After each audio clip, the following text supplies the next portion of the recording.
شرور أنفسنا ومن سيئات أعمالنا من يهده الله فلا مضل له ومن يضلله فلا هادي له وأشهد أن لا إله إلا الله وحده لا شريك له وأشهد أن محمدا عبده ورسوله يا أيها الذين آمنوا اتقوا الله حق تقاته ولا تموتن إلا وأنتم مسلمون يا أيها الناس اتقوا ربكم الذي خلقكم من نفس واحدة وخلق منها زوجها وبث منهما رجالا كثيرا ونساء واتقوا الله الذي تساءلون به والأرحام إن الله كان عليكم رقيبا يا أيها الذين آمنوا اتقوا الله وقولوا قولا سديدا يصلح لكم أعمالكم ويغفر لكم ذنوبكم ومن يطع الله ورسوله فقد فاز فوزا عظيما.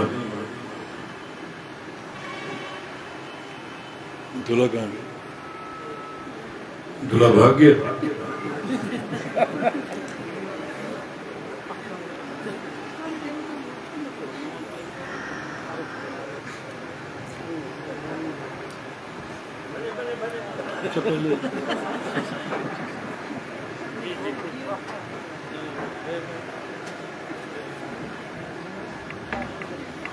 تم کیا چاہتے ہو صاف بتاؤ.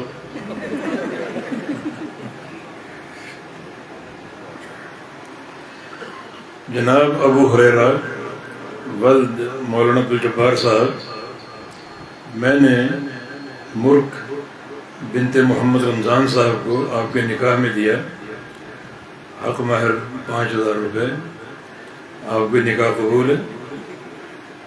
زور سے بول. جی قبول ہے. ماشاء اللہ تعالیٰ برکت دے اور اللہ اس نکاح کو کامیاب کرے اور اللہ رب العزت دونوں گھرانوں کو خوشیاں عطا فرمائے اور اللہ تعالیٰ ہر شر سے نظر بد سے محفوظ رکھے اور اللہ رب العزت اس نکاح کو ہمیشہ کے لیے قائم رکھے، نیک اولاد عطا فرمائے اور جماعت کے لیے یہ نکاح خوشیوں اور برکتوں کا باعث بن جائے.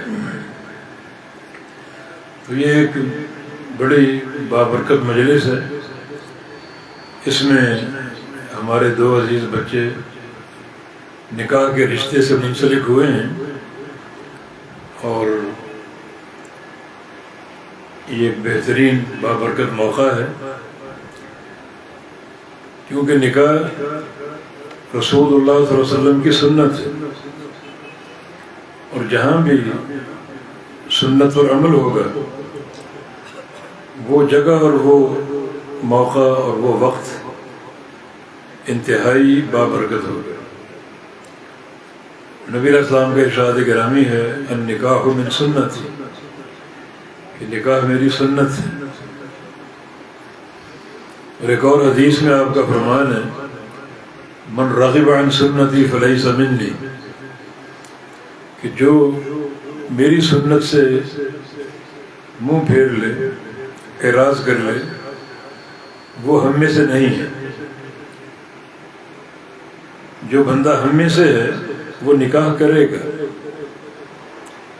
لا رہبانیت فی الاسلام، اسلام رہبانیت کو نہیں جانتی، جو کہ نصارہ عیسائیوں کے دین کا ایک اہم نقطہ ہے.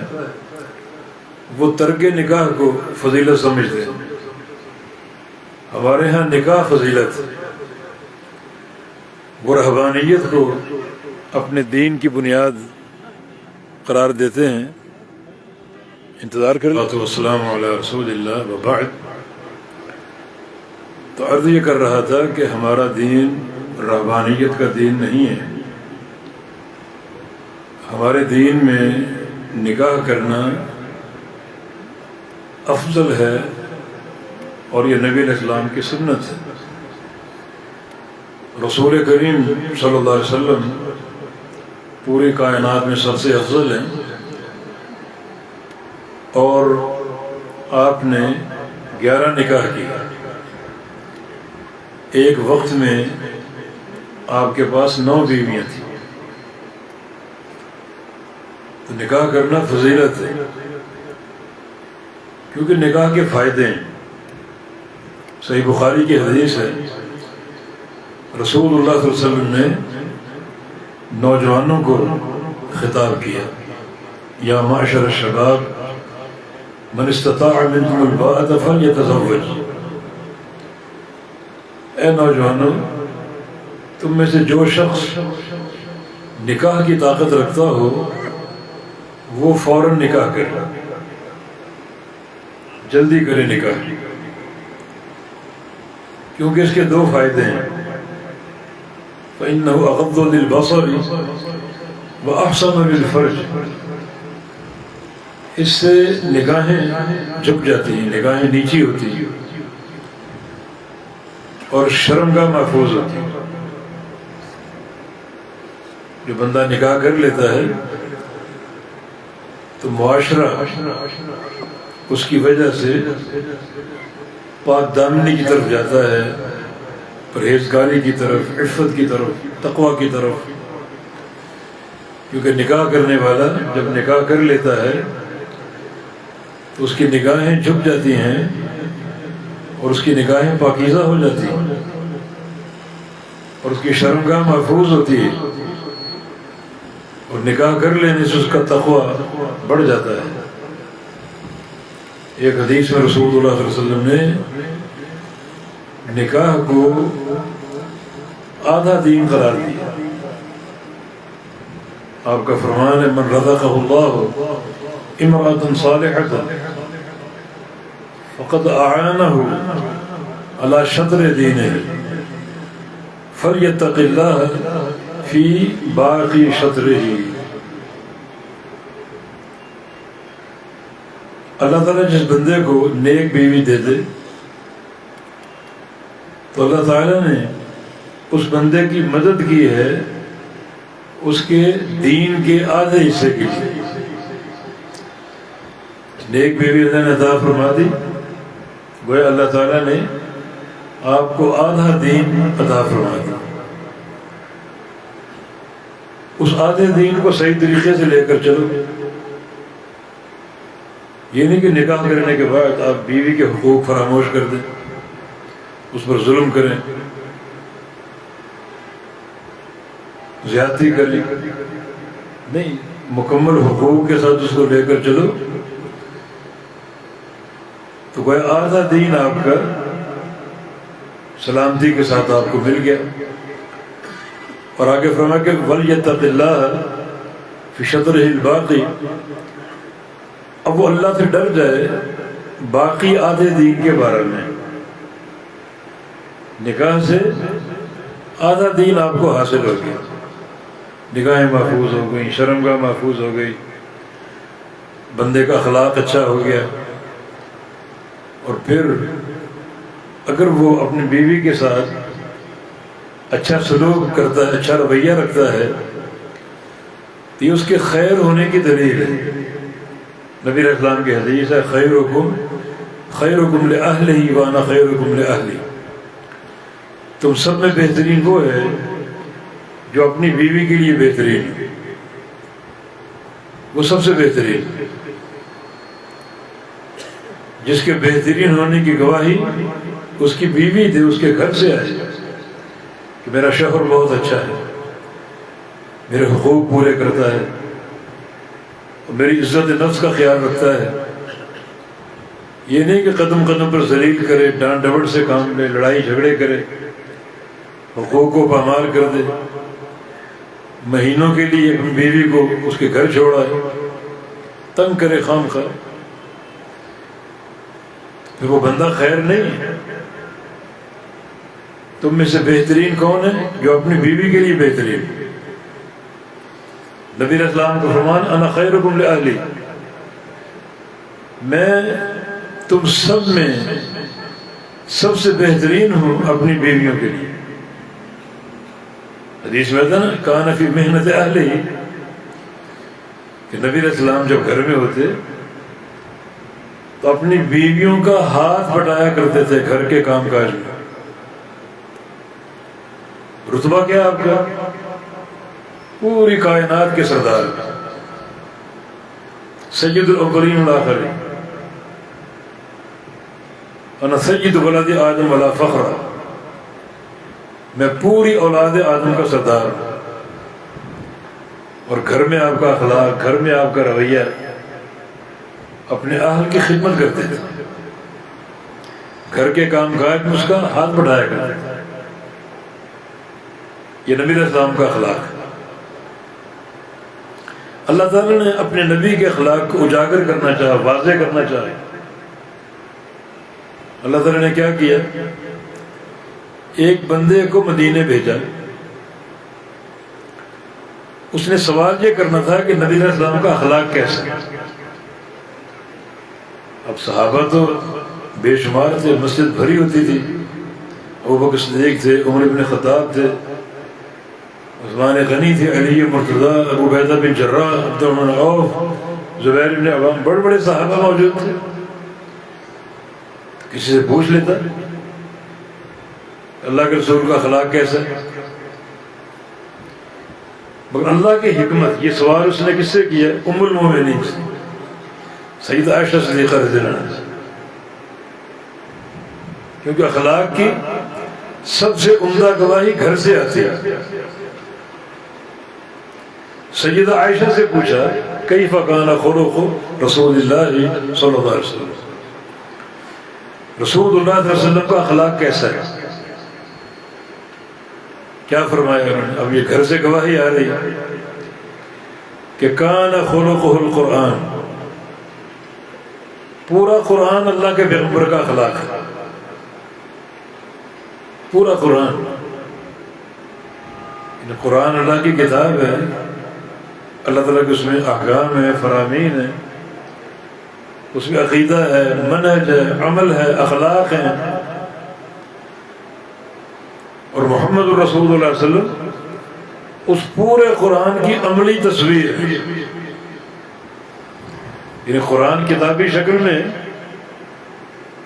انسانی شکل میں ہوتا تو رسول اللہ کا چہرہ ہوتا۔ یہ آپ کا اخلاق ہے، یہ گواہی گھر سے آئی۔ تو شادی کر دینے کے بعد ایک بندے کو موقع ملتا ہے سب سے اچھا ہونے کا۔ ایک بندہ اگر نمازی ہو اچھا ہے، ہر نماز با جماعت پڑھے اچھا ہے، لمبے لمبے سجدے ہوں، رکوع، سب اچھا ہے، مگر سب سے اچھا کون ہے؟ جو نمازی ہونے کے ساتھ ساتھ اپنے گھر میں اچھا ہے، حسن معاشرت سے پیش آئے، گھر والوں کے حقوق کا خیال رکھے، جو محبت کے تقاضے ان کا خیال رکھے۔ اگر یہ سارے امور کا خیال رکھے گا تو اس کے لیے موقع بن چکا سب سے اچھا ہونے کا۔ اسی طرح جو خاتون خانہ جس کی شادی ہوئی ہے اس کے لیے بھی موقع ہے جنت کو حاصل کرنے کا، بہتر سے بہتر ہونے کا۔ جامع ترمذی میں رسول اللہ صلی اللہ علیہ وسلم کی حدیث ہے، المرأة اذا صلت خمسها وصامت شهرها وطاعت بعلها وحفظت فرجها فلتدخل من أي باب الجنة شاءت۔ ایک عورت اگر 5 وقت کی نماز پڑھ لے، رمضان کے روزے رکھ لے، اور اپنے شوہر کی فرما برداری کرے، شوہر کے ساتھ وفا شعاری، اطاعت گزاری اور فرما برداری کا رویہ اپنا لے، نافرمان نہ ہو، اور وہ حفظت فرجہ، اور اپنی عزت کی حفاظت کر لے۔ بس 4 کام، 5 وقت کی نماز، رمضان کے روزے، شوہر کی اطاعت اور عزت کی حفاظت۔ فرمایا کل قیامت کے روز اللہ تعالیٰ اس خاتون کے لیے جنت کے 8 دروازے کھول دیں گے، جاؤ جہاں سے چاہو داخل ہو۔ تو یہ رتبہ ایک خاتون کو کب ملے گا؟ جب وہ ان 4 امور کی پابندی کر لے، نمازوں کی پابند ہو، روزوں کی پابند ہو، اور ساتھ ساتھ شوہر کی فرما برداری اور اپنی عزت کی حفاظت. جو صلہ ہے بہت بڑا، جنت کے 8 دروازے کھل جائیں گے. انبیاء کی جماعت کے بعد سب سے افضل کون ہے؟ ابو بکر صدیق رضی اللہ عنہ. ایک بار پوچھا نبی علیہ السلام سے، کوئی بندہ ایسا ہے جس کے لیے قیامت کی جنت کے 8 دروازے کھول دیے، جس کو سارے دروازے دعوت دیں کہ میرے ذریعے جنت میں داخل ہو، ہر دروازہ پکارے جسے ادھر سے آ جاؤ، ادھر سے آ جاؤ. ایسا خوش نصیب ہے؟ فرمایا کہ بہت ہوں گے. وَأَرْجُو أَن تَكُونَ مِنْهُمْ. ابو بکر مجھے امید ہے کہ تم ان میں شامل ہو، امید ہے کہ تم ان میں شامل ہوگے جس کے لیے جنت کے سارے دروازے کھول دیے جائیں. یہاں یقینی طور پر اس خاتون کو یہ بشارت دی گئی کہ اس کے لیے 8 دروازے کھول دیے. بس یہ 4 کام کریں. یہ تکمیل جو اخلاق حسنہ کی، یہ نکاح کے بعد ہوتی ہے. شوہر نکاح سے ملتا ہے، اس کی وفا شاری ہو، اس کے حقوق کا تحفظ ہو، گستاخانہ رویہ نہ ہو، اونچی آواز سے بات نہ کرتی ہو، بد اخلاقی سے پیش نہ آتی ہو، میٹھی زبان، میٹھی گفتار ہو، تو اللہ کی یہ عمل بڑا پسند ہے. نبی علیہ السلام نے عید کے خطبے میں خواتین کو الگ سے خطاب کیا. مردوں کو آپ نے واعظ کیا، خطبہ دیا. مرد بے تحاشا تھے، اسلام پھیلتا جا رہا تھا، تو آپ کو محسوس ہوا کہ عورتوں تک میری آواز نہیں پہنچی ہو. آپ بلال حبشی کو لے کر عورتوں کے اجتماع کی طرف چلے گئے، ان کو خطبہ الگ سے دیا. اس خطبے میں چند جملے یہ ہیں: یا معاشر النساء تصدقن واکثرن من الاستغفار فإنی اریدکن اکثر اہل النار. اے عورتوں، صدقہ دو اور کثرت سے استغفار کرو. صدقہ دیا کرو اور کثرت سے استغفار کیا کرو. فإنی اریدکن اکثر اہل النار. جب میں نے جہنم کو دیکھا تو جہنم میں عورتیں زیادہ تھیں، مرد کم تھے. ایک حدیث کے الفاظ صحیح بخاری کی: اطلعت علی الجنہ فرأیت اکثر اہل الفقراء واطلعت علی النار فرأیت اکثر اہل النساء. میں نے جنت کو جھانکا، جنت کو دیکھا تو جنت میں فقیر زیادہ تھے، مالدار کم تھے. جہنم میں دیکھا تو جہنم میں عورتیں زیادہ تھیں اور مرد کم تھے. تو عورتوں میں تو ایک زلزلہ طاری ہو گیا، سناٹا طاری ہو گیا. پوچھا رسول اللہ صلی اللہ علیہ وسلم: بابے میں یا رسول اللہ، کیوں؟ کسی میں ہمت نہیں پوچھنے کی. ایک خاتون نے ہمت کر کے پوچھ لیا: کیوں ہم جہنم میں زیادہ کیوں جائیں گے؟ جبکہ ایک خاتون کا جنت کو پا لینا آسان ہے، صرف 4 کام کرنا، 8 دروازے کھل گئے. لیکن اس کے باوجود عورتیں جہنم میں زیادہ ہیں. کیا سبب ہے؟ تو رسول اللہ صلی اللہ علیہ وسلم نے ارشاد فرمایا 2 اسباب: تکثرن اللعن وتکفرن العشیر. تمہاری زبانوں پر لعنتیں، ملامتیں اور گالیاں بہت ہوتی ہیں، غیبتیں کرنا، چغلیاں کرنا.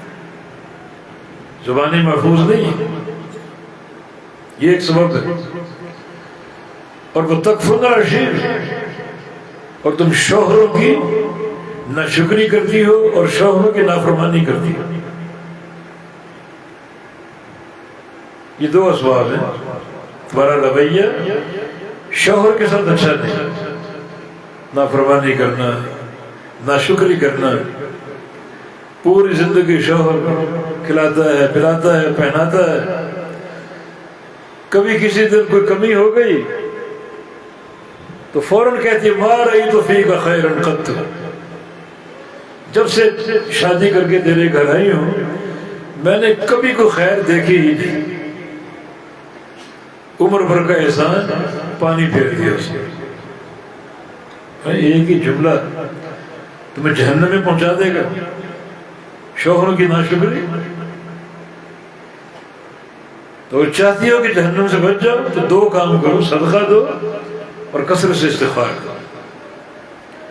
وہ عورتیں نبی علیہ السلام کی تربیت یافتہ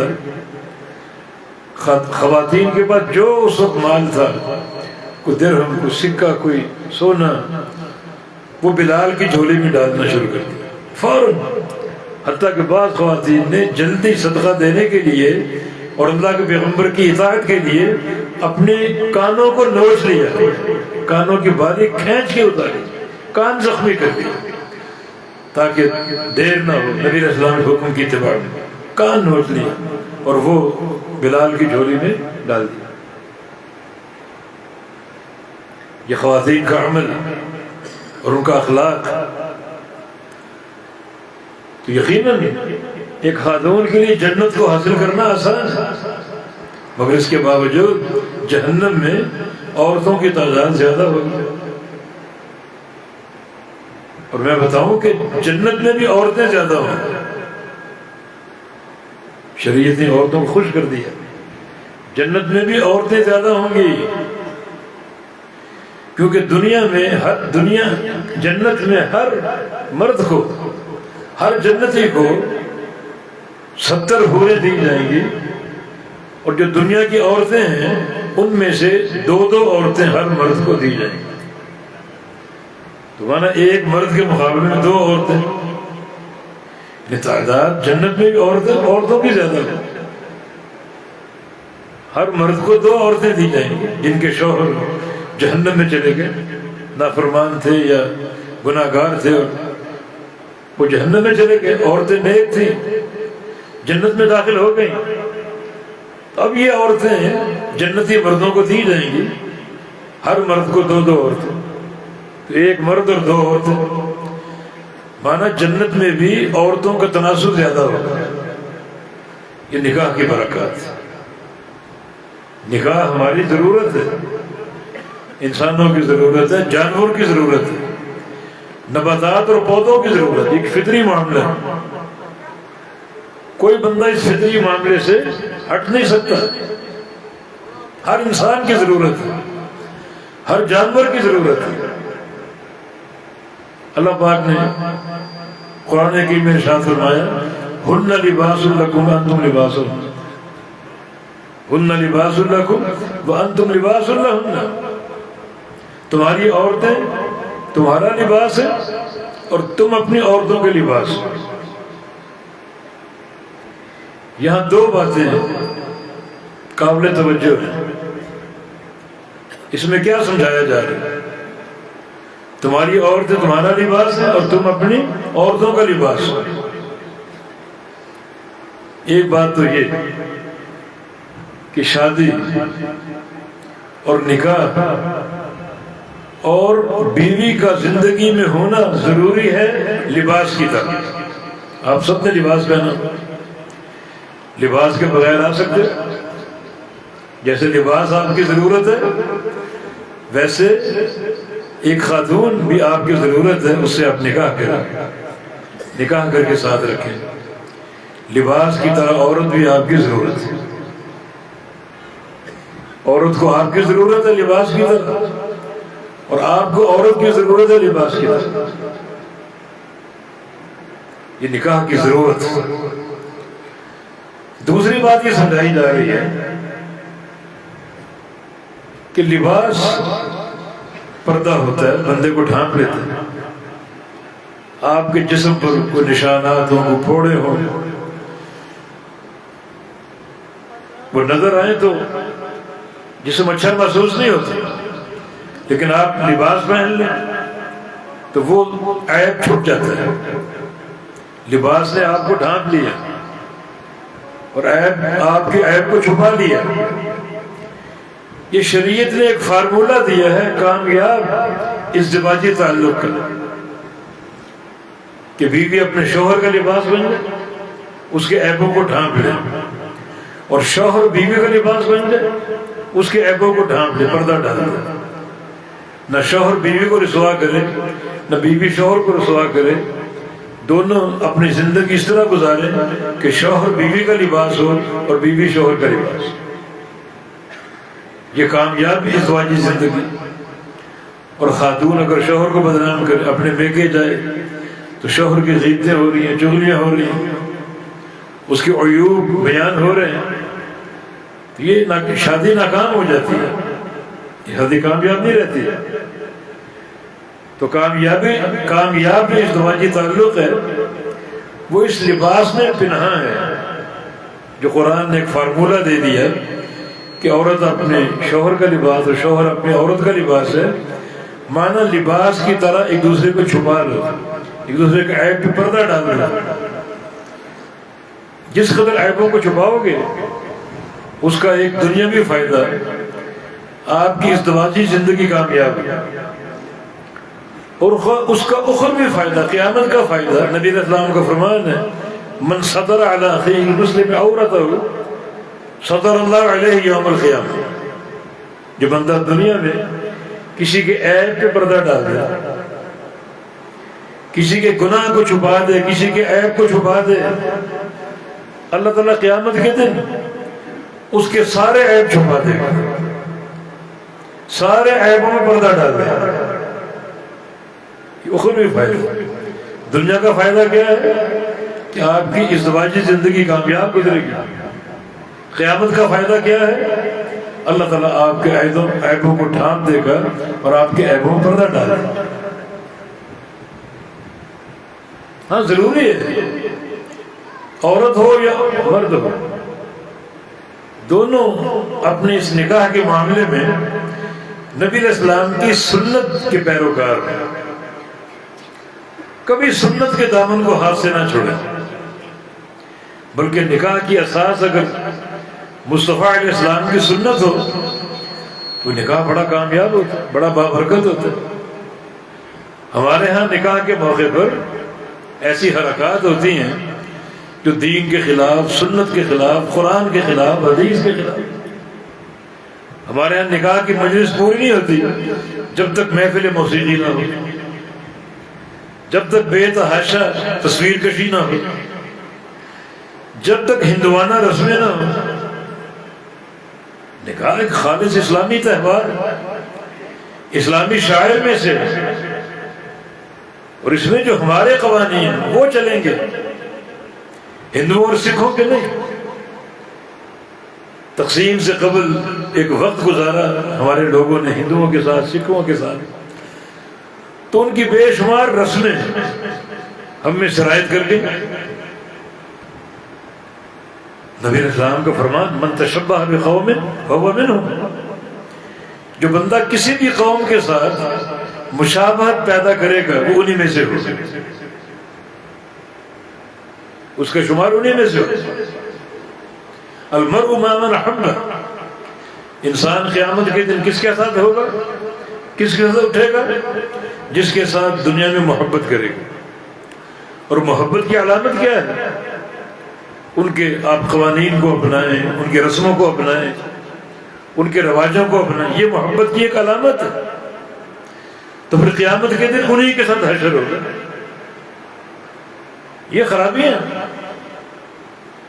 جو ہمارے معاشرے میں پیدا ہو چکی، لیکن اساس اگر سنت رسول ہے صلی اللہ علیہ وسلم، وہ بڑا بابرکت نکاح ہوتا ہے، وہ عورت بڑی بابرکت ہوتی ہے جس کے آنے سے گھر کی مشکلات دور ہو جاتی ہیں، فقر دور ہو جاتا ہے۔ وہ نیک بی بی اللہ کی طرف سے ایک وافر رزق لے کر آتی ہے، قسمت کھل جاتی ہے۔ دیکھیں ایک صحابی نبی علیہ السلام کو، مسند احمد میں یہ واقع، جلیبیب اس کا نام تھا، چھوٹا سا قد تھا اس کا، اور سبزی فروش تھا، سبزی بیچتا تھا۔ نبی علیہ السلام کے پاس آیا اور نکاح کی خواہش ظاہر کی، تو رسول اللہ صلی اللہ علیہ وسلم نے ایک انصار گھرانے کا اشارہ کیا کہ وہاں جا، ان کی بیٹی ہے، وہاں جا کر نکاح کا پیغام ہے، اور ساتھ یہ کہہ دینا کہ مجھ کو اللہ کے رسول نے بھیجا ہے صلی اللہ علیہ وسلم۔ جلیبیب چلا گیا، ماں باپ دونوں بیٹھے ہوئے ہیں، اندر پردے میں بیٹی بھی موجود ہے، اور جلیبیب نے کیا کہا کہ مجھے اللہ کے رسول نے بھیجا صلی اللہ علیہ وسلم آپ کی بیٹی سے نکاح کے تعلق سے، کیا اپنی بیٹی کا نکاح مجھ سے کر دیں، اللہ کے پیغمبر نے بھیجا۔ تو والدین نے دیکھا چھوٹا قد، اور پھر معاشی حالت میں اتنی مضبوط نہیں، دیندار بہت تھا، تو کچھ کراہت کے آثار، بلکہ بعض حدیث میں جملہ بھی آتا ہے کہ رسول اللہ صلی اللہ علیہ وسلم کو ہماری بیٹی کے لیے یہ رشتہ ملا تھا، اور رشتہ کو بھیج دیتے، جو ہماری بیٹی کے شان شان ہوتا یہی ملا۔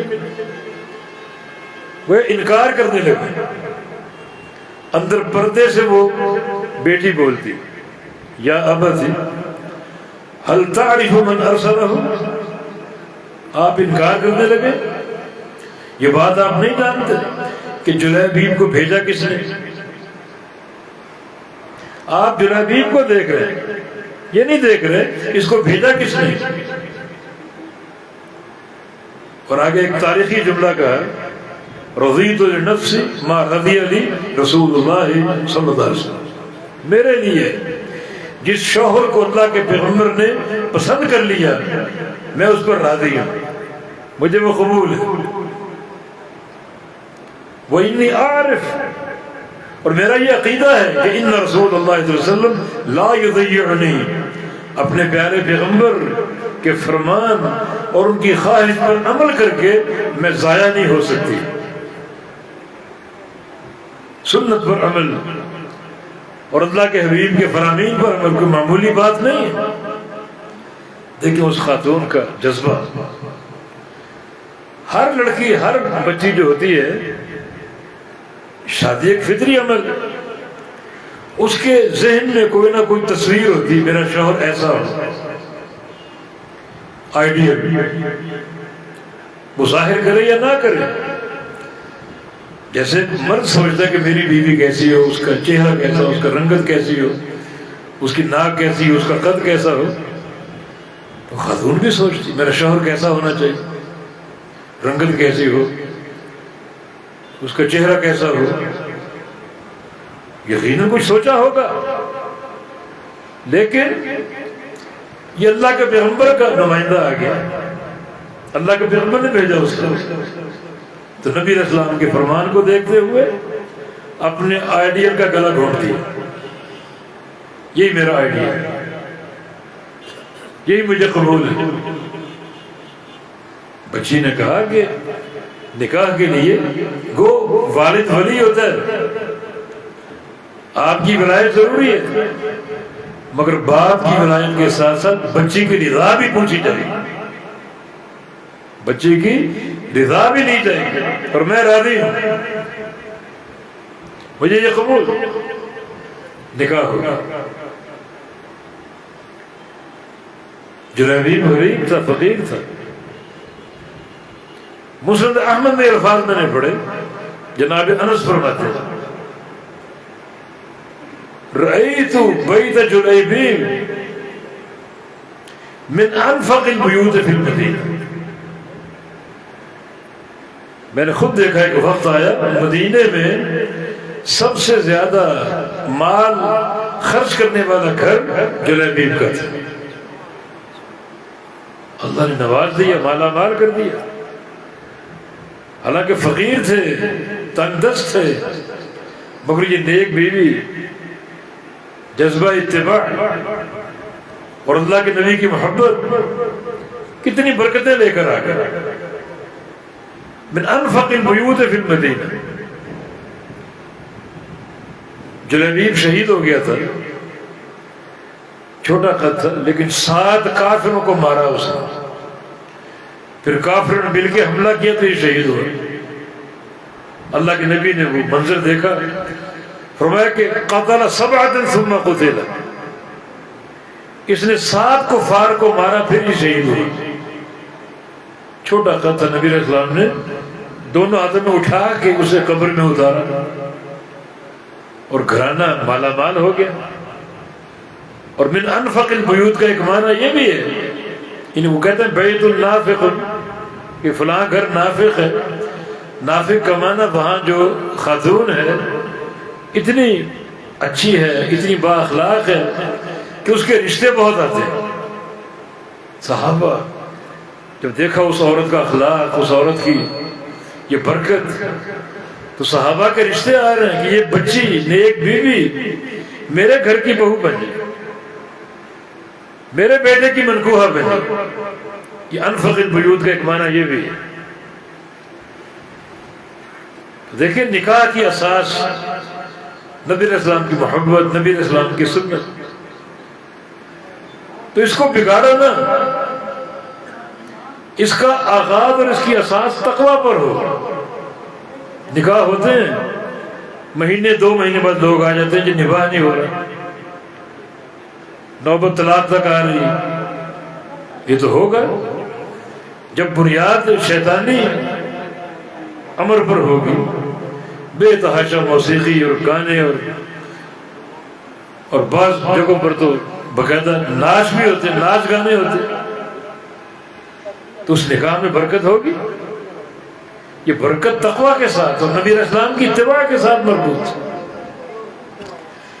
جب بے برکتی ہوتی ہے تو پھر معاملہ اور برائی کی طرف جاتا ہے، بگاڑ کی طرف جاتا ہے۔ آج بچیاں اپنے گھروں سے بھاگتی ہیں، نہیں بھاگتی، عدالت میں جا کر، کورٹ میں جا کر نکاح کرتے ہیں، نہیں کرتے۔ ولی کے بغیر ایک عورت اگر نکاح کرتی ہے وہ زانی ہے۔ یہ بگاڑ کتنا معاشرے میں عام ہو چکا، آئے دن خبریں آ رہی اخباروں میں، بلکہ روزانہ ہی بے شمار کیس عدالت میں موجود۔ گھر سے بھاگی، اپنے دوست کے ساتھ، اپنے آشنا کے ساتھ عدالت میں نکاح کر لی۔ یہ شاذانہ فقہ کے فتوے کا جو فقہ کہتی ہے کہ ولی کے بغیر نکاح ہو جاتا ہے۔ ہمارا نکاح کتنا بابرکت، بچی کا والد موجود ہے، ہم نے اس کی اجازت لی اور اس کی سرپرستی میں نکاح ہوا، کتنی برکت ہی برکت۔ اور جہاں بے دینی کی نحوست ہو اور پھر میڈیا ہر گھر میں گھسا ہوا ہے، حیا سوز ڈرامے اور پروگرام گھر کے لوگ اور بچیاں بھی دیکھتی، اثر یہی ہوگا نا، گھر چھوڑ کے بھاگ رہے، جو مال جو سونا ہاتھ ہے وہ بھی لے گئی، غائب ہو گئی، عدالت میں جا کے نکاح کر لیا۔ اور بڑے بڑے بھیانک واقعات ہم نے سنے، بڑے بڑے بھیانک واقعات۔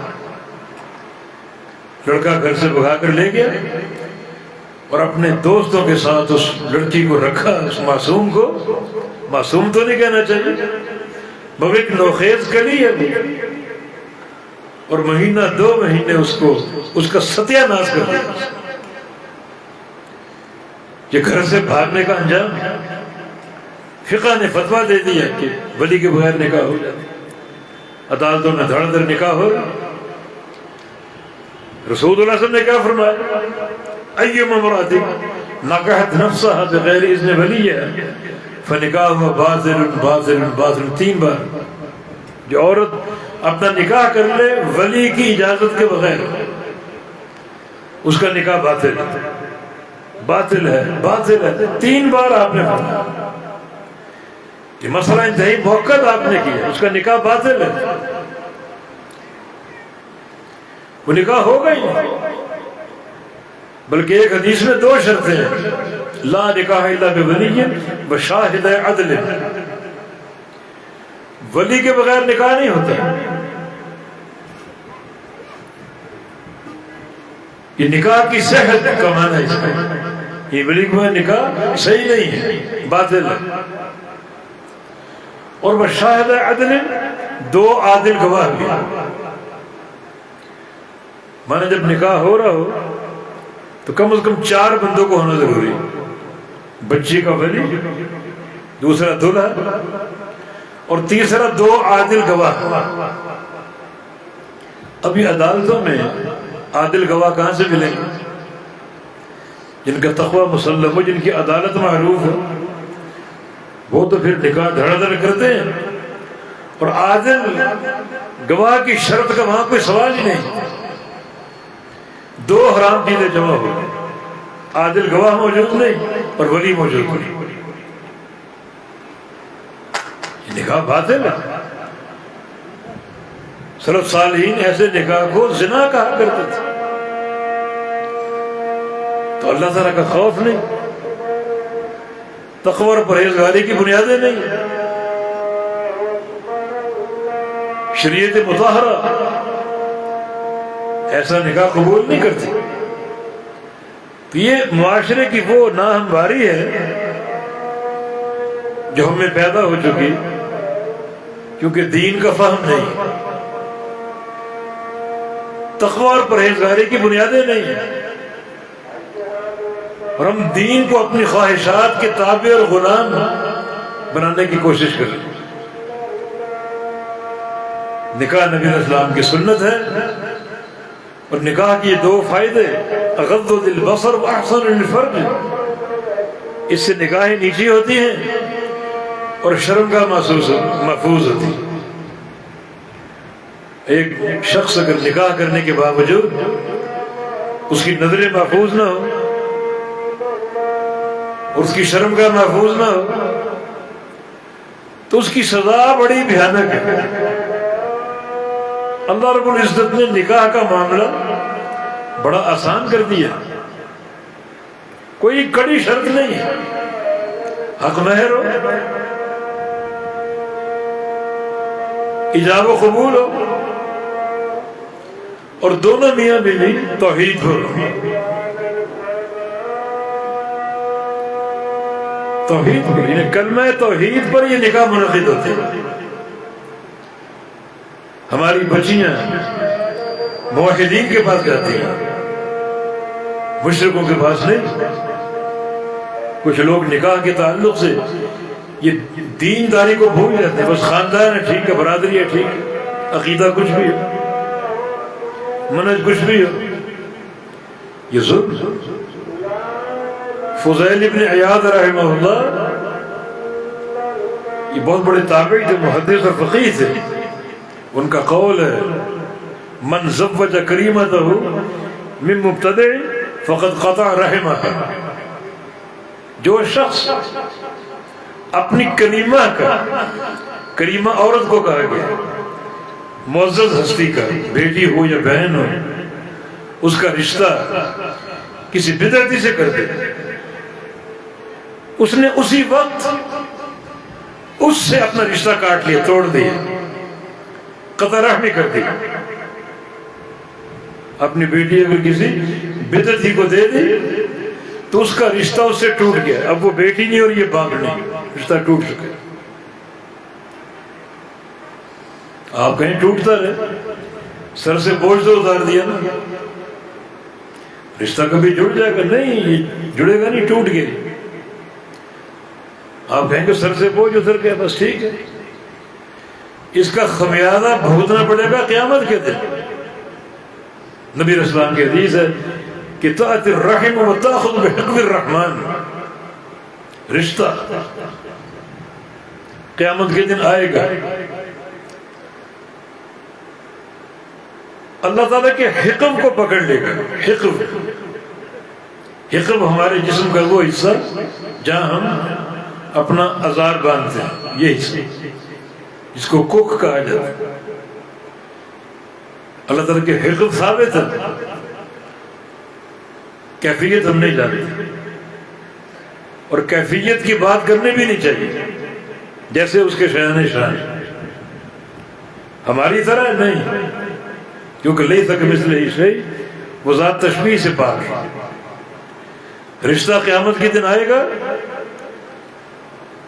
اللہ تعالیٰ کے حقب کو پکڑے گا اور کہے گا یا رب صل من وصلنی وقطع عمن قطعنی، کہ اللہ جس بندے نے دنیا میں مجھے جوڑا، مجھے ملایا، اسے تو اپنے ساتھ ملا لے، اپنے ساتھ جوڑ دے، اور جس نے مجھے توڑا اسے تو بھی توڑ کے پھینک۔ اب بتاؤ اب رشتہ توڑ دیا تم نے دنیا میں، اپنی بیٹی اپنی بہن کسی بدعتی کو دے کر، قیامت کے دن یہ خمیازہ بھگت گیا جب رشتہ کہے گا کہ یا اللہ مجھے جوڑنے والے کو تو اپنے ساتھ جوڑ لے، اور مجھے توڑنے والے کو تو بھی توڑ کے پھینک دے، پھر کیا جواب دو گے؟ پچھتاوا ہی ہوگا سر، کیا جواب دو گے؟ تو یہ جو ناہمواریاں ہیں معاشرے میں، انہیں ختم کر کے مصطفیٰ علیہ السلام کی سنت پر، قرآن و حدیث پر، اللہ کی وحی پر، یہی عافیت اور نجات کا راستہ، یہی سلامتی کا راستہ۔ نکاح کے بعد مرد اپنی بیوی کے حقوق کا خیال رکھے، عورت شوہر کے جو بھی اس کی نیک خواہشات ہیں ان کی تکمیل میں سرگردار ہے، اور دین گھر میں ایک اوڑھنا بچھونا بن جائے، دین کی بنیاد قائم ہے۔ نبی علیہ السلام کی حدیث ہے کہ اللہ تعالیٰ ان میاں بیویوں کو دیکھ کر مسکراتا ہے کہ نماز کا وقت ہے، بیوی سو رہی ہے اور شوہر اس کو اٹھا رہا ہے کہ اٹھو نماز پڑھ لو، اس پر نیند کا غلبہ ہے، اور شوہر پانی لے کر اس پر پانی چھڑکتا ہے تاکہ اس کی آنکھ کھل جائے۔ یہ شوہر سو رہا ہے اور بیوی اس پر پانی کا چھڑکاؤ کر کے اس کو اٹھاتی ہے۔ یہ ہے گھر میں دینداری کا ماحول۔ یہ جب ماحول یہ بنے گا تو آگے جو معاشرہ بنتا جائے گا وہ بھی تقویٰ کی بنیاد پر ہوگا، وہ بھی تقویٰ کی بنیاد پر ہوگا۔ جب یہ ماحول شروع سے بن جائے کہ آگے اولاد کا سلسلہ ہے، تو اولاد کی تربیت یہ اس کی بنیاد ہے۔ خاتون خانہ اگر نیک ہے، اللہ کا ذکر کرنے والی ہے، تو یہی چیزیں اپنی اولاد کی گھٹی میں ڈالے گی، اور وہ پھر اس کے دل میں نقش ہو جائے گا۔ معاشرے کا بہترین ایک نیک فرد ہوگا، شریعت کو نافذ کر دیا جائے۔ اور میں سمجھتا ہوں جو کردار ایک گھر میں ماں باپ ادا کر سکتے ہیں، بڑے بڑے مدارس، یونیورسٹیاں، جامعات وہ کردار ادا نہیں کر سکتے۔ وہ کردار اگر ادا ہو جائے پوری دنیا کی اصلاح۔ نبی علیہ السلام کی حدیث ہے، مروا اولادکم بالصلاۃ وهم ابناء السبع واضربوهم علیہا وهم ابناء العشر۔ اپنے بچوں کو نماز کا حکم دو جب وہ 7 سال کے ہو، 7 سال۔ یہ نہیں موبائل ان کے ہاتھ میں دے کر تاکہ تنگ نہ کرے، ان سے لا تعلق ہو جاؤ، اب جو مرضی وہ دیکھتا رہے۔ بڑی گندی تربیت کی بنیاد ہے، ان چیزوں کو دور رکھو۔ اور جب وہ 7 سال کے ہوں نماز کا حکم ہے، 10 سال کے ہو جائے تو نماز نہ پڑھنے پر ان کی سرزنش کرو، ہلکا پھلکا مار سکتے ہو۔ اگر ہر گھر میں یہ حدیث نافذ ہو جائے پورا گھر نمازی ہو جائے۔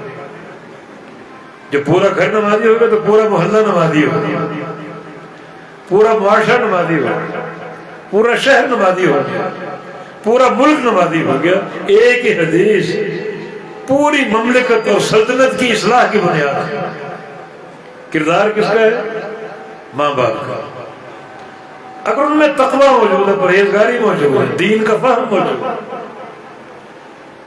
پورا گھرانہ نمازی ہوگا، پورا محلہ نمازی ہوگا، پورا شہر نمازی ہوگا، اور پورا ملک نمازی ہوگا۔ اگر یہ تربیت کے نقوش موجود ہیں۔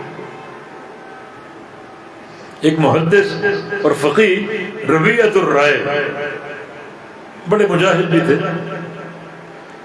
اس کا لقب تاریخ میں بطل الفتوحات کے نام سے۔ فتوحات کا چیمپئن، بطل الفتوحات، دڑا دڑ سے فتوحات کے علاقے فتح کیے، جہاد کا شوق تھا، جہاد کی تڑپ تھی۔ ان دنوں شام کے علاقے میں جہاد ہوا تھا، وہ دور کچھ صحابہ بھی موجود تھے، بہت کم، باقی تابعین کا دور تھا۔ شام کے علاقے میں جہاد ہو رہا تھا، اور انہیں جہاد کر کر کے جو مال غنیمت تقسیم ہوتا ہے مجاہدین میں، ایک بڑا مال جمع کیا ہوا تھا۔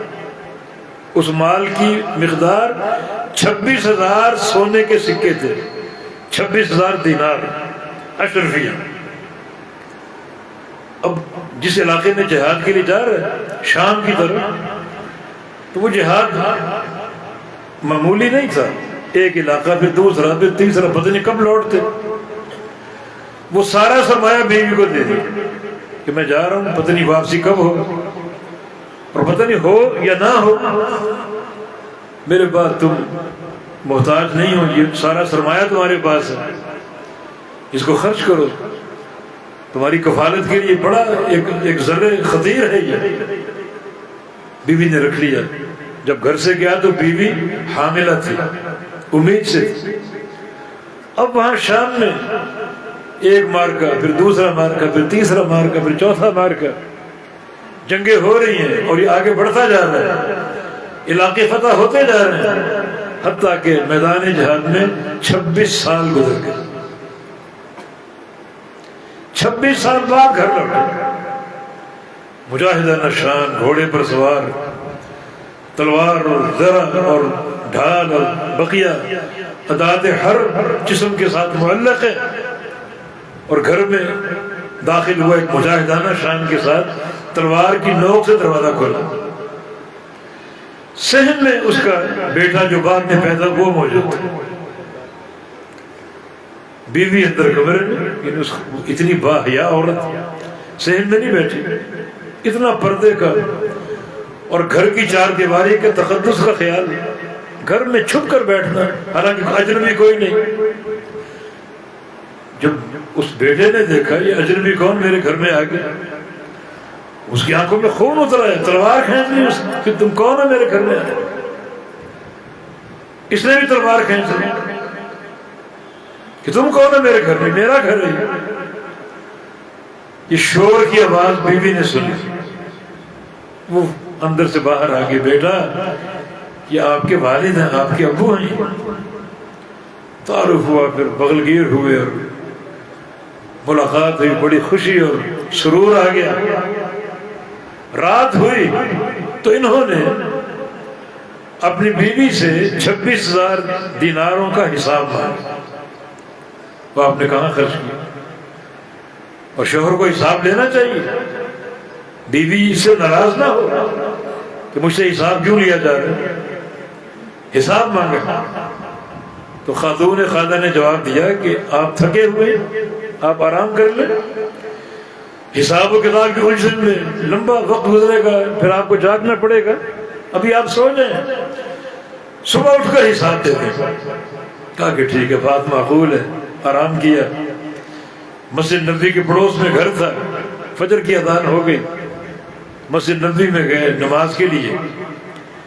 جب نماز سے سلام پھیرا گیا، انہوں نے دیکھا کہ نوجوان ہاتھوں میں قلم، دوات اور کتابیں لے کر آگے دوڑے جا رہے ہیں تاکہ جس محدث نے درس دینا اس کے قریب جا کر بیٹھے، جو موتیوں کی طرح اس کے مسائل اور فقہ وہ بیان کریں گے، ان کو لکھیں، حدیثیں لکھیں، ان کا علم نوٹ کریں۔ لوگ قریب جاتے جا رہے، قریب جاتے جا رہے، درس شروع ہو گیا، اور بڑا ایک علمی مجلس، تھوڑا دور بیٹھے تھے۔ واپس گھر آئے، بیوی سے پوچھا کہ آج کل مسجد نبوی میں کون مدرس ہے؟ بڑا نوجوان اس کے شائخ اور بڑا اس کا علم، مدرس کون ہے؟ بیوی نے کہا کہ آپ کے 26,000 دیناروں کا حساب دینے کا وقت آ گیا۔ وہ حساب چاہیے یا اپنا یہ بیٹا چاہیے؟ یہ محدث صاحب کا بیٹا ہے، اور آپ کی ساری وہ امانت آپ کے بیٹے کی تعلیم و تربیت میں خرچ کرتے ہیں۔ یہ ہے خواتین کا دینی ذہن، دینی ذہن۔ کیا شخصیت پیدا ہوئی؟ ربیعۃ الرائے، امام مالک کے استاد۔ امام مالک فرماتے ہیں جب میری والدہ نے مجھے گھر سے بھیجا طلب علم کے لیے، بچپن تھی، چھوٹی عمر تھی، تو کہا کہ سب سے پہلے ربیعۃ الرائے کے پاس جائیں۔ یہ رائے کا معنی نہیں کہ وہ اہل الرائے میں سے تھا، رائے کا معنی صاحب بصیرت، صاحب عقل اور صاحب فراست، ربیعۃ الرائے۔ امام مالک کے اساتذہ میں سے اچھی تربیت ہو، نیک تربیت ہو، دینی ماحول ہو تو ایسے مشاہیر پیدا ہوتے رہتے ہیں۔ امام بخاری یتیم پیدا ہوئے، پرورش کس نے کی، کفالت کس نے کی؟ ان کی والدہ۔ بخاری بن گیا۔ ایسی شخصیت پیدا ہوئی کہ دنیا میں اس کی مثال نہیں، نہ ان کے دور تک کوئی پیدا ہوا، نہ آج تک کوئی پیدا ہوا، نہ قیامت تک پیدا ہوگا۔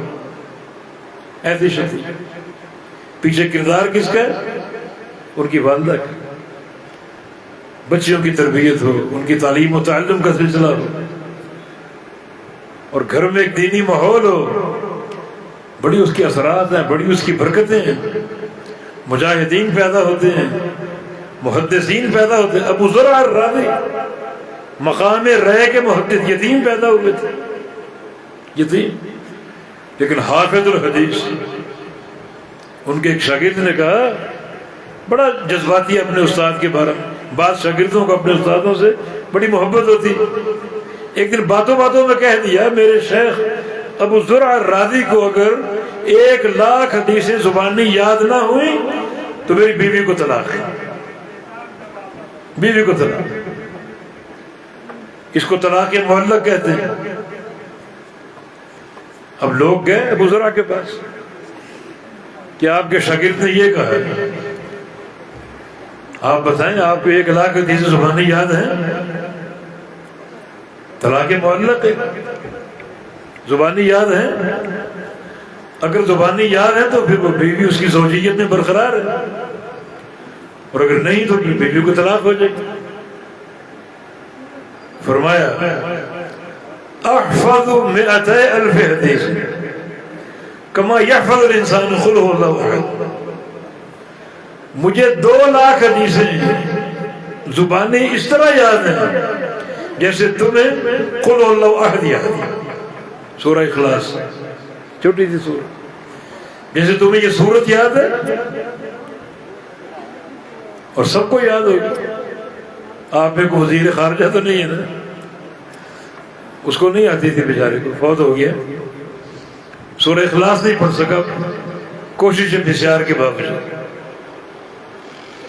تو وہ ذرا ایسے بھی آ جاتے ہیں۔ آج ایک مقولہ ہم نے سنا ایک دوست سے کہ جو بندہ تمہیں چور ملے اس کی عزت کیا کرو، ہو سکتا کل وہ وزیر بن جائے، ہو سکتا کسی پارٹی میں شامل ہو جائے اور کل وزیر بن کر آئے۔ یہ ہمارا ماحول۔ اللہ کے بندو تقوی کی طرف آؤ اور اس منہج کی طرف آؤ، توحید کا منہج، سنت رسول کا منہج۔ تو چونکہ نکاح کی مجلس تھی، چند باتیں اسی تعلق سے ہم نے کر دی۔ ہمارا جس چیز پر زور ہے، جو نقطہ سب سے اہم ہے، وہ یہی ہے کہ جب ایک تعلق سے جڑ جائیں، یہ دو عزیز، دو بچے اپنے اوپر پورا ایک تقوی کا ماحول اپنے اوپر قائم کریں، اس ماحول میں گر جائیں۔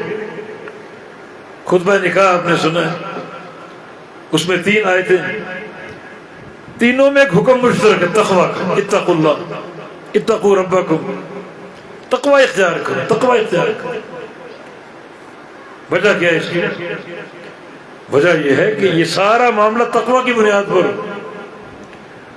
ہمارے یہاں ہوتا نہیں، شادی بیاہ کی رسمیں، ہندوانہ رسمیں، سکھوں کی رسمیں، بعد یورپ کی تقالید۔ تقوی نہیں، تقوی یہ ہے کہ شریعت کی پاسداری ہو ہر معاملے میں، تقوی نہیں۔ تبھی تو نکاحوں میں بے برکتی، رشتے ٹوٹ جاتے ہیں، طلاقیں ہو جاتی، اولاد نافرمان ہوتی. اور اگر تقویٰ ہو تو اس گھرانے میں محبت ہوتی ہے، ایک دینی ماحول ہوتا ہے، اور اس ماحول کے مطابق ایک زندگی تقویٰ سے گزرتی ہے. آگے اولاد کا سلسلہ، وہ بھی صحیح تربیت اور صحیح نہج کے ساتھ، تو معاشرے کی ناہمواریاں دور ہوتی، تو انسان مستقل تقویٰ اختیار کرے، مستقل تقویٰ. اور یاد رکھو شادی بیاہ کے بعد بھی اگر ایک انسان تقویٰ پر نہیں آتا اور بے راہ روی کا شکار ہوتا ہے تو شریعت اسے سخت ناراض ہے، نظریں محفوظ نہیں، حتیٰ کہ اللہ معاف کرے شرمگاہ محفوظ نہیں. تو اس کی سزا کیا ہے کہ اس کو پکڑو، آدھا گاڑو اس کو زمین میں، اور باقی آدھے جسم پر اس وقت تک پتھر مارو جب تک موت واقع نہ ہو. کتنی بھیانک سزا. یعنی فقہ میں اس کو اشنع القتلات کہا جاتا ہے. جتنے بھی قتل کی قسمیں، قتل کی صورتیں، سب سے بدترین قتل یہ رجم کی سزا، سب سے بدترین قتل. آدھے جسم پر اس وقت تک پتھر مارو جب تک موت واقع نہ ہو. اسلام نے کتنی آسانی دی، بہت ہی ایک سہل طریقہ، ایک سہل طریقے سے رشتہ ہو جاتا ہے. حق مہر آپ کی استطاعت کے مطابق، آپ کی بساط کے مطابق، کوئی سختی شریعت نے نہیں کی. عدل موسر قدر وعدل موسر قدر، عدل مقتر قدر. فقیر اپنی بساط کے مطابق دے، مالدار اپنی بساط کے مطابق دے. کوئی تنگی کو سختی ہے؟ بلکہ نبی علیہ السلام کی حدیث ہے وہ عورت بڑی بابرکت ہے جو ایسرھا صداقا، جو مہر میں سستی ہو، مہر مہنگا طلب نہ کرے، تھوڑے مہر پر راضی ہو جائے، تھوڑے مہر پر راضی ہو جائے. بابرکت عورت ہے. تو معاملہ کتنا آسان، بس ولی ہو، دو گواہ ہو، عادل گواہ، حق مہر، باقی مرد استطاعت کے مطابق ولیمہ کر دو. کتنا آسان معاملہ، اتنا آسان معاملہ جو اتنی آسانی سے ایک عورت آپ کو حاصل ہو گئی، اتنی آسانی سے آپ کی منکوحہ آپ کی بیوی بن گئی. اور اس کے بعد آپ اس نعمت کی ناقدری کریں اور دائیں بائیں جھانکنے کی کوشش کریں، شرم کا محفوظ نہ ہو. تو شریعت کا غضب آپ نے دیکھا، پکڑ لو اس کو، پتھر مارو جب تک موت واقع نہ ہو جائے. یہ تقویٰ فَإِنَّهُ أَغَضُّ لِلْبَصَرِ وَأَحْسَنُ لِلْفَرْجِ. نکاح کے دو فائدے، نگاہیں نیچی ہوتی ہے اور شرمگاہ محفوظ ہوتی ہے. تو جو بھی دینی تقاضے انہیں پورا کرنا ضروری. اس تعلق کی جو بے روی ہے اور جو ناہمواریاں ہم نے اپنا لی ان سب سے بچاؤ ضروری، تاکہ وہ جرائم نہ ہوں جن جرائم کا ارتکاب ہوتا ہے. گھروں کو پاک صاف کرو. اس منفی ماحول سے تربیت صحیح نہیں ہو رہی، تب یہ بچیاں گھروں سے بھاگتی ہیں اپنے آشناؤں کے ساتھ اور عدالت میں جا کر نکاح کر لیتی ہیں. عدالتوں کا مجرمانہ اقدام ہے یہ، وہ فقہی فتووں کی نحوست ہے کہ ولی کے بغیر نکاح ہو جاتا ہے. شریعت اس کو باطل قرار دے رہی ہے، اور لا نکاح مطلق نکاح ہوتا ہی نہیں، وہ نکاح درست ہی نہیں، صحیح ہی نہیں. گناہ ہماریاں کب ہوگی؟ جب غلط ماحول ہو اور شریعت کے خلاف ماحول ہو. ماحول اگر تقویٰ کا ہو، پرہیزگاری کا ہو، سنت کا ہو. ہم نے کچھ مثالیں آپ کو دے کر سمجھایا کہ وہ نکاح کتنا بابرکت ہو جاتا ہے. تو اللہ تعالیٰ ان امور کو سمجھنے کی توفیق دے. وہ ایک معاملہ جو ایک کلیدی حیثیت رکھتا ہے، ایک بڑا اہم موڑ ہے، ایک سنگ میل ہے یہ انسانوں کی زندگی میں. اس کو پوری اصلاح کے ساتھ، تقویٰ کی بنیادوں پر، صحیح ماحول کے ساتھ اور پوری بصیرت کے ساتھ اس کو انجام دیا. ایسا کوئی اقدام نہ کیا جائے، کوئی کام نہ کیا جائے جو شریعت کی بنیادوں کے خلاف ہو، اللہ اور اس کے رسول کے اوامر کے خلاف ہو، بلکہ اول سے آخر تک پورا معاملہ تقویٰ پر ہو. اتقوا اللہ، اللہ سے ڈر جاؤ، اس معاملے کو تقویٰ پر قائم رکھو. آگے جو زندگی گزرے گی کوئی ناہمواری آ جائے، کوئی اونچ نیچ آ جائے، اس کو بھی تقوی پر حل کر۔ کچھ لوگ ظلم کرتے ہیں، بیویوں کو گھروں سے نکال دیتے ہیں، ایک عرصہ تک معلق رکھتے ہیں۔ اللہ سے ڈر جاؤ، ان سارے معاملات کو تقوی کی بنیاد پر حل کرو۔ تقوی جو ہے وہ سارے امور کی بہتری کی بنیاد ہے۔ من یتق اللہ یجعل لہ من امرہ یسرا، جو اللہ سے ڈرتا رہے گا اللہ اس کے سارے کام آسان کر دے گا۔ ومن یتق اللہ یجعل لہ مخرجا ویرزقہ من حیث لا یحتسب، جو تقوی اختیار کرے گا اللہ اس کو ہر مشکل راستے سے نکال دے گا، مخرج مہیا کرے گا، اور ایسے مقام سے روزی دے گا جہاں اس کا وہم و گمان بھی نہ ہو۔ والتوفیق بإذن اللہ تعالی۔ اللہ پاک ہمیں ان سارے امور میں تقوی کی بنیادوں پر قائم رہنے کی توفیق دے دے۔ جو شریعت کی ہدایات ہیں انہیں کو اختیار کرنا عین تقوی ہے، اور ان سے باہر نکلنا یہ تقوی کی منافی ہے۔ اللہ تعالیٰ اپنا متقی بندہ بنا دے، اور کتاب و سنت کی جو اوامر احکام اللہ اور رسول کے ان کو اپنانے کی اور ان پر عمل کرنے کی توفیق عطا فرما دے۔ آج جو رشتہ ہمارے سامنے ہوا اللہ تعالیٰ اس میں برکتیں عطا فرمائے، ان دونوں عزیزوں کو اللہ تعالیٰ خوشیاں عطا فرما دے، اللہ ان دونوں گھرانوں کو محبتوں سے بھر دے، اور اللہ تعالیٰ آسانیاں فرما دے۔ اقول قولی ھذا واستغفر اللہ لی ولکم وآخر دعوانا ان الحمد للہ رب العالمین۔